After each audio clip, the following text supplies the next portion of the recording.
A win against the Milwaukee Bucks was nothing but a beam for the Sacramento Kings as the Milwaukee Bucks pick up their 12th straight win against that franchise.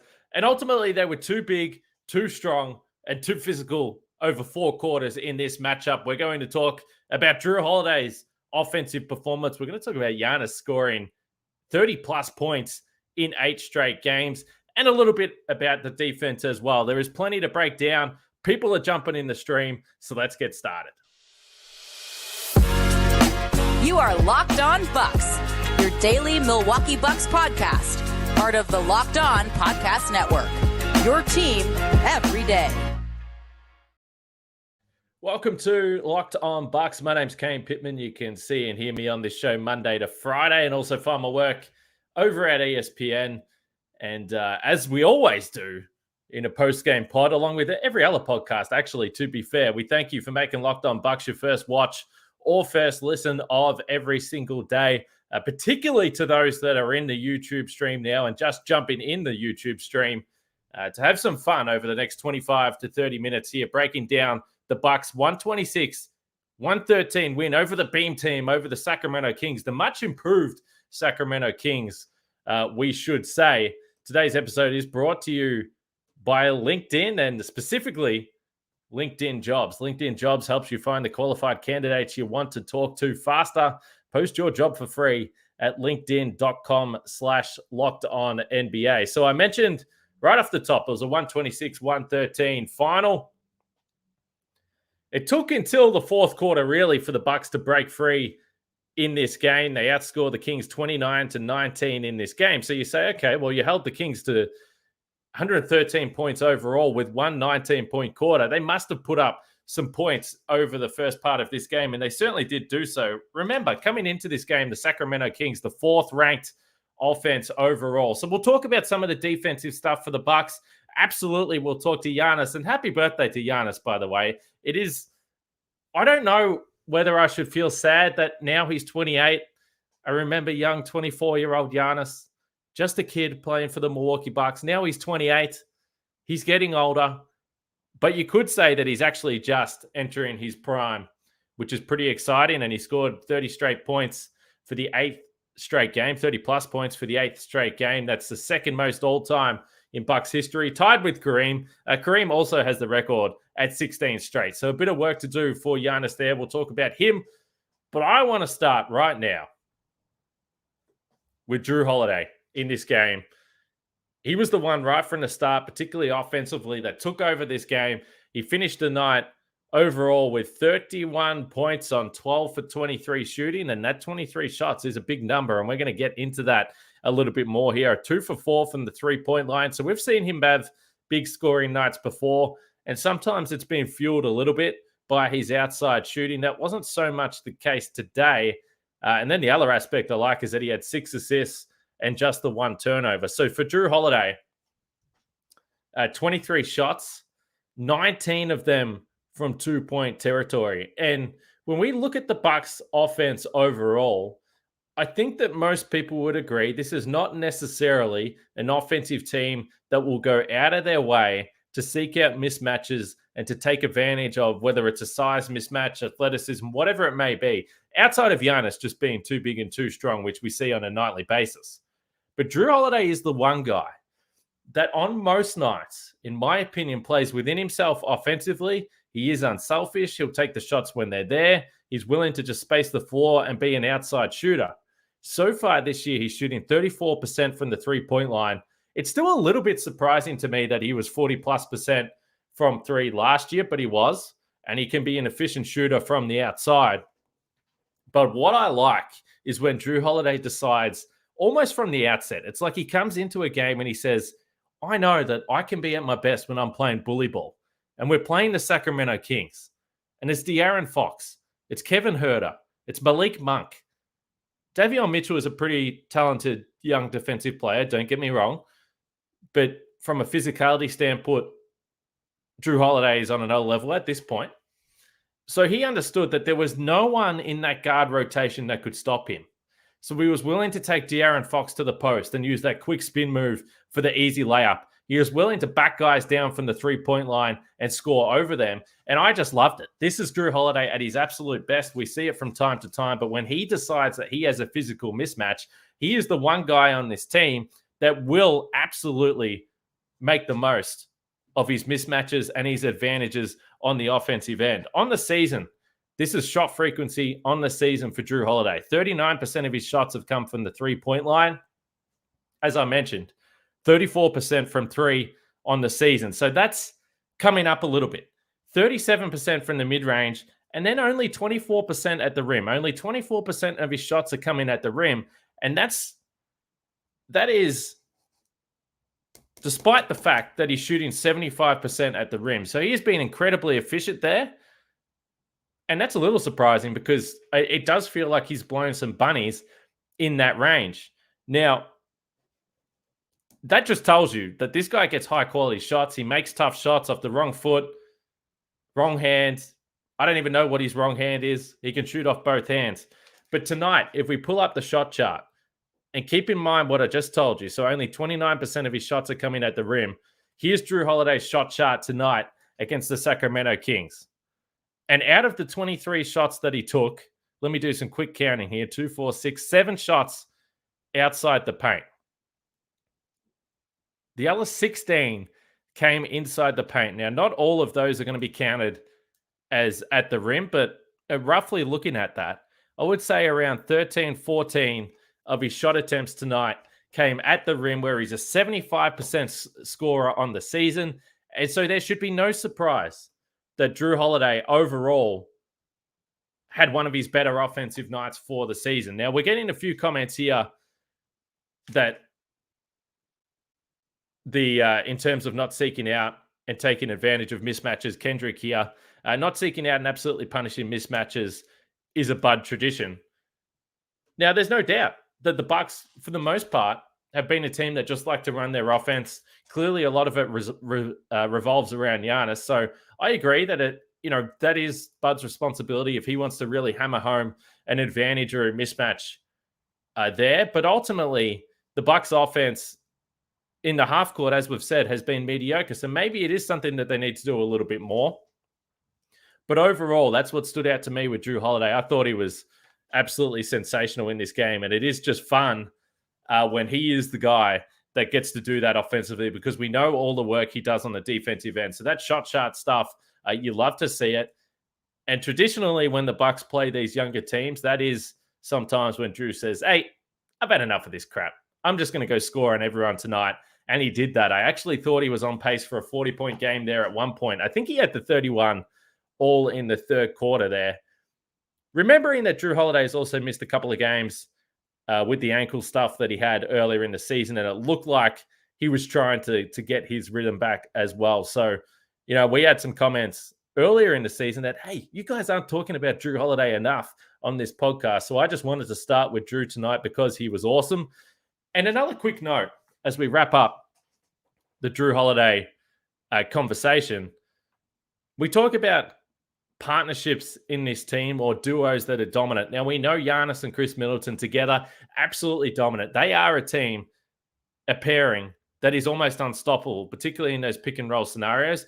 But we saw a lot of Jrue Holiday tonight, and I mentioned the 6 assists as well, whether it's putting the ball on the floor, getting to sort of that paint area, throwing a lob to Brook Lopez, because all of a sudden he was drawing those double teams.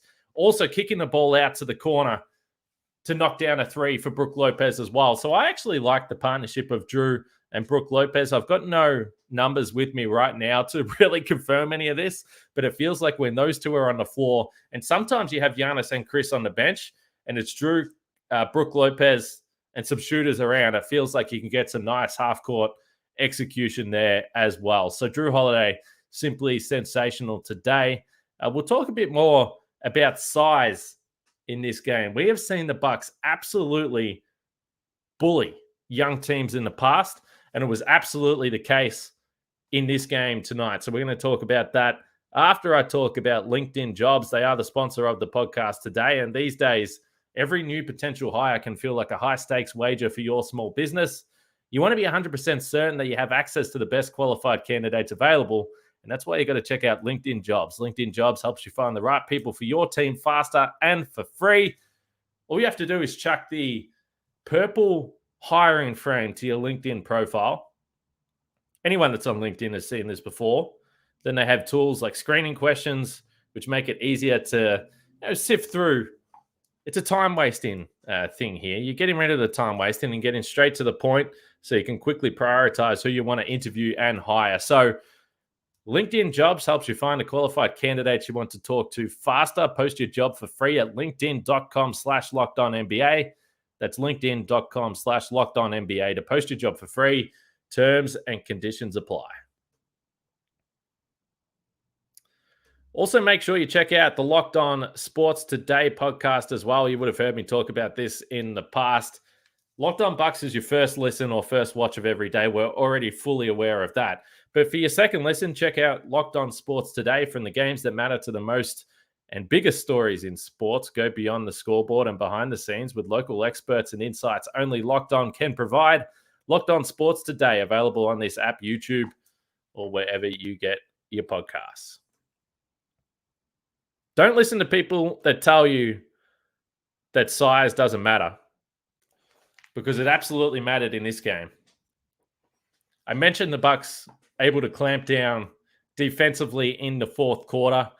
The post-game interviews are going on right now, and I would have to imagine that Bud would make some reference to the fact that he wasn't happy with the defense over the course of the first three quarters. But ultimately, over 4 quarters in this game, the Bucks overwhelmed the Sacramento Kings, who really were running with Domantas Sabonis for a lot of the time at the 5, Harrison Barnes as a 4, and then a little bit of Trey Lyles there. But a little bit curious that Richaun Holmes didn't get more time in this game. He came in for the garbage time and played 1 minute and 18 seconds here. But overall, when you have Giannis, when you have Brook Lopez, they're going to overwhelm you. And the offensive rebound total in the end, 17-8 in this game. And we saw as the Bucks were trying to close it out, it's not like Milwaukee blazed the Kings away offensively in the fourth quarter. They were only 2 for 7 from 3. It's not like they got hot from the outside, but on those misses, Brook Lopez in particular was huge in this game. He had 9 rebounds and 6 of those came on the offensive glass. And then I have to give some credit to Pat Connaughton, Javon Carter, and also Grayson Allen for some of those important tip outs as they were able to keep plays alive. And ultimately, the Bucks win the second chance points count 25-11 in this game. So it was a dominant performance physically. I already mentioned the physicality of Jrue Holiday and how he was able to get to his spots. But on the glass, I thought it was awesome as well. And if we get to some of the comments in the stream here, Andrew asks, how much production do we need to see out of Pat Connaughton to feel like he is back? We saw a couple of the trademark catch high, keep high, shoot high corner threes from Pat in this game. Overall, he played 24 minutes, 2 for 7 from the field, 2 for 6 from 3-point range. But he had the 6 points. Again, we saw him playing key fourth quarter minutes. We know he's been a closer in the past for the Bucks in that lineup with Brook, Giannis, Chris, Jrue. So overall, there's a familiarity with this Bucks team right now, which is really exciting. Hopefully, Pat, as the games go on, will just become more of a knockdown shooter. He's been super reliable. But where Pat is at his best is cutting. I think he's one of the better cutters on the team where he can finish around the rim. The offensive rebounds, as is pointed out by Lucas Jones, who says Pat gets a lot of good hustle plays. And then, yeah, you do want to see the 3-point shot continue to improve there. But I thought overall, some decent signs from Pat Connaughton, and there was also some decent signs from Chris Middleton in this game. Some of those jump shots that he took, particularly one from the corner, was absolutely wet. He was 5 for 11 on the night. He had 14 points in his 29 minutes, 6 assists again, and only the 1 turnover. So we discussed this after the first game he played on Locked On Bucks. His ability to facilitate for this offense, I think, is going to be significant. Remember, before Chris Middleton came in, the Bucks 21st in half-court offense. And Middleton's come in. He had the 7 assists against the Lakers. He's had 6 assists tonight against the Sacramento Kings. And he did have the standard second game up rust that we saw the other night. He wasn't great in Orlando. Sometimes that's the case, but so far, at least at home, he's been awesome. And you can see that I've used the term pressure relief valve for this offense, and we've seen it a little bit, whether it was that corner three with a hand in his face off the dribble, whether it was a catch he had right in front of the Bucks bench, and it's a little jab step, knocks down the two. He can just create his own shots. He can draw fouls in the perimeter. We've seen that a little bit as well. So Chris Middleton back. It's going to be a bit of an up and down ride, as we've seen from Pat Connaughton and as we've seen in the past from Jrue Holiday. He's come back from injury, but overall, just having him back and some of the lineup stuff that you can do with this team is absolutely awesome. And Marty Moose loves the play from Chris Middleton here. He says, Chris is back, baby. Kings are one of the best offenses in the NBA this year. This was a solid win. And overall, I would say that I mentioned that I wanted to talk about the defense a little bit. So when you give up 95 points in the first three quarters, as I said, I don't think Mike Budenholzer is honestly going to be too impressed with that. But the Sacramento Kings are a unique team. I mentioned the fact that most of the time they went a little bit small, and I do think that they are a team that overall does make life a little bit difficult for Brook Lopez, because we've spoken so much about the idea that Brook Lopez is getting 5 blocks per game, 6 blocks per game. He only had one tonight, and he wasn't necessarily challenged at the rim a lot. And I think a lot of that was the fact that if you have Brook Lopez out there, that Domantas Sabonis likes to operate around the free throw line a little bit more. He's certainly very comfortable on the perimeter as a facilitator and a screener, even if he's not necessarily looking to fire away from three. So you don't need to necessarily face guard him on the three-point line, but it's just a different look. And because Harrison Barnes is the 4 and a genuine floor spacer, and then you've got 3-guard lineups that the Kings went with a lot, it's just overall not a great matchup for Brook Lopez in this game. So I was curious to see how they were able to slow down the Kings. And overall, Brook still plays 34 minutes, and he's a plus 16 in a game where the Bucks win by 13 points. So the defense, not great for the first three quarters. The Kings were getting a lot of open looks, particularly from three-point land in the corners early in this game. But over the course of an 82-game season, we've seen this. We were super impressed with the way the Bucks defense were contesting the three-point line to start the season, because you don't often see that energy on those closeouts and the rotations over the course of an 82-game season. But they started the season really, really well. And yeah, I thought tonight, maybe, certainly out the gates, with the Kings knocking down 3 threes in the first 2 minutes of this game, maybe the Bucks' energy wasn't quite there to start this one defensively. But as we've seen time and time again, they have gears, and ultimately, in the fourth quarter, they hold the Kings to a very respectable 19 points, and they close out the win. The thing that I kind of love about the Bucks, though, as you saw all the starters check out of this game with about 1:18 to play, it was Giannis looked exhausted, but he didn't look exactly pleased. Brook Lopez was on the bench shaking his head, as he always is. And it looked like there was a healthy level of frustration there for the Bucks. And they've just beaten a team that has been pretty impressive this season. 13-10, the Sacramento Kings. They've won 3 straight games. So I know that it's easy to look and say, this is the Sacramento Kings. The Bucks weren't great tonight. But I thought they were pretty good. And I thought this was a pretty damn good win, particularly as you prepare to go on the road against the Dallas Mavericks team that in the past, not earlier this year, but in the past has given the Bucks troubles. And that's a big game. So I thought this was a nice win. Overall, the Bucks 18-6. And you absolutely would take that. 3 games from Chris Middleton. And by the way, I buried the lead. Joe Ingles, Eric Name, our great friend, posted a video of Joe Ingles knocking down 3 after 3 after 3 off the dribble. Didn't look like he was going full speed.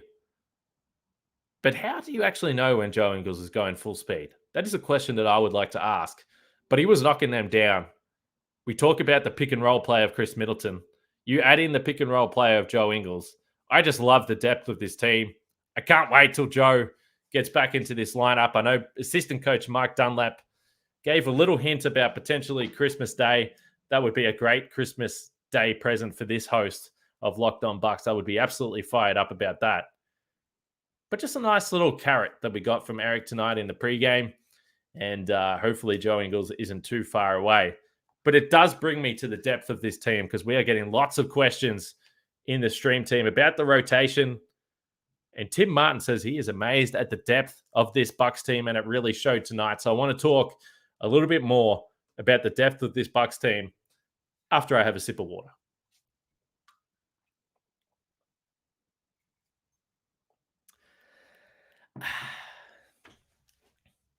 Interesting rotation stuff tonight when it came to the Milwaukee Bucks. And just before I get to that, Tim Martin says, if Ingles starts playing, are you coming back to Milwaukee, Kane? It is absolutely in my plan. It is in my plan to get back to Milwaukee. Hopefully, I have to wait until the end of the NBL season, the Australian League season, for work commitments. But that's towards the back end of Feb. So nothing locked in yet, but absolutely planning to get back to Milwaukee sometime either late Feb, early March, something around there. A live Locked On Bucks. It's okay to do Locked On Bucks live on YouTube, but how about Locked On Bucks live at a venue, at a bar somewhere where I'm not sipping on water. I'm sipping on a beer. I'm sipping on a cold beer, local beer from Milwaukee, and we can talk about the Milwaukee Bucks. That is the plan for me. But back to the rotation from this game. We're getting lots of Jevon Carter talk. Naturally, we're getting lots of George Hill talk, which again, I don't know what everyone's so fired up about. Jevon Carter played 19 minutes in this game. George Hill played 14. Who cares? Bud is only playing 9 guys overall. He's not overworking anyone. Again, I do feel that Jevon Carter remains overall ahead of George Hill in the rotation. Doesn't mean that George is not going to play at all come playoff time. Obviously, we can't guarantee that. Jevon had some nice plays with little pokeaways tonight. We know what he can do defensively.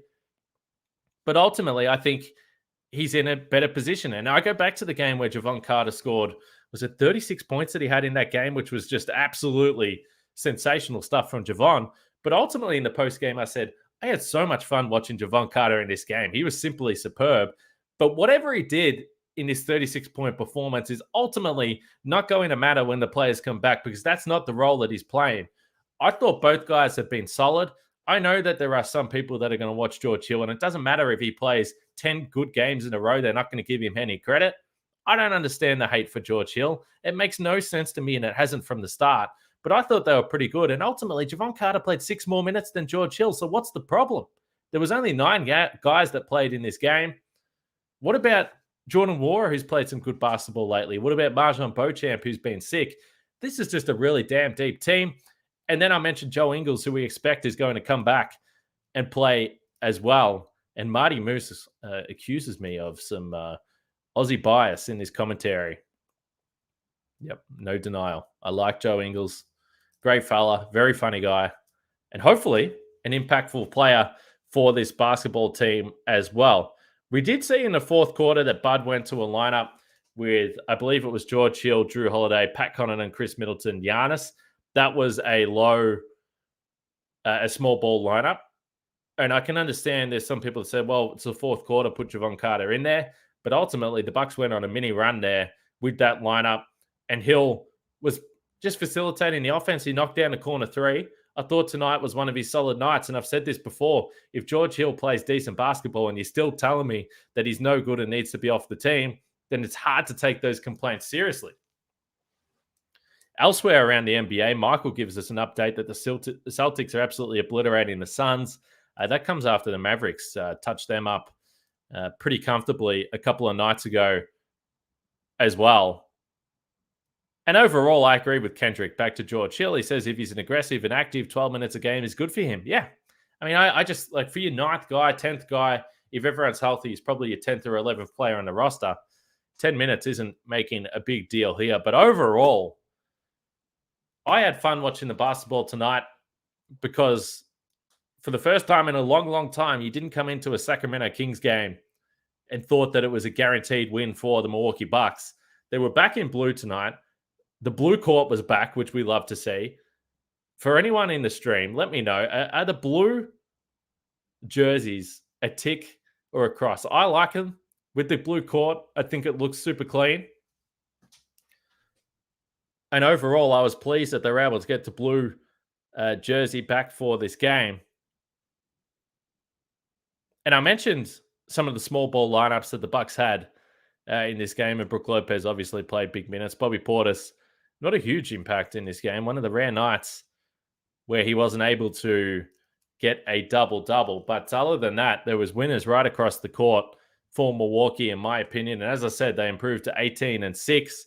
It doesn't look like they'll pick up a game on the Celtics, judging by that score update that we just got from the stream. But you love it if you're the Bucks. And Rudy says the blue jersey is awesome. Lucas says he likes the blue. Zach says he's still enjoying the blue jersey as well. I'm not sure when they're wearing purple next, but we look forward to that as well. But as people know that listen to this podcast for a long time, I'm not necessarily getting too fired up about the different jersey combinations, but I am getting very fired up about this podcast and what we've got coming up. Tomorrow on the show, Dan Schaefer. You might know Dan. He wrote a story about Giannis recently. So tomorrow we're just going to be talking a heck of a lot of Giannis when it comes to the podcast. And I can't think of a better way to end the week, to be honest, than talking about Giannis. As I said, he just turned 28. I'm not sure if there was any confirmation tonight about what he ended up getting for his birthday present. If anyone saw that clip, that is quality TV. And, for his sake, I hope he was able to get that birthday present that he was after. Let's just leave it at that. But the Bucks will play the Dallas Mavericks in a couple of nights' time. Obviously, it's always fascinating. We've got the Jason Kidd factor. We've got the Giannis and Luka factor. And that's a late one for the locals in Milwaukee. That, to me, if my calculations are correct here, that looks like a 9 p.m. Friday night tip-off. Q asks, what does Giannis mean by freaky? I'll leave that to the listeners to come up with their own answers to that question. But all I can say is I hope it was a fantastic birthday night for Giannis. And on that note, we're going to wrap it up. As I said, Dan Schaefer tomorrow on the podcast. We'll be talking Bucks. We'll be talking Mavericks. Just in general, a lot of Giannis content tomorrow on the show. If you've joined us live for the first time, subscribe to Locked On Bucks. And remember, you have to turn notifications on or else you will not know that we go live on this podcast. We've had well over 100 people overall, again, on this live stream, which is pretty good considering there was no real notice given. But if you put the notifications on, you'll know. Wherever you are, you'll be able to jump into the stream. Thank you to everyone for listening. We will be back tomorrow for another podcast. Bucks 18-6 on the season. They are rolling. They are looking pretty good. And overall, that makes this show pretty fun to do. Enjoy the rest of your night, the rest of your day, wherever you are. We'll speak to you guys tomorrow.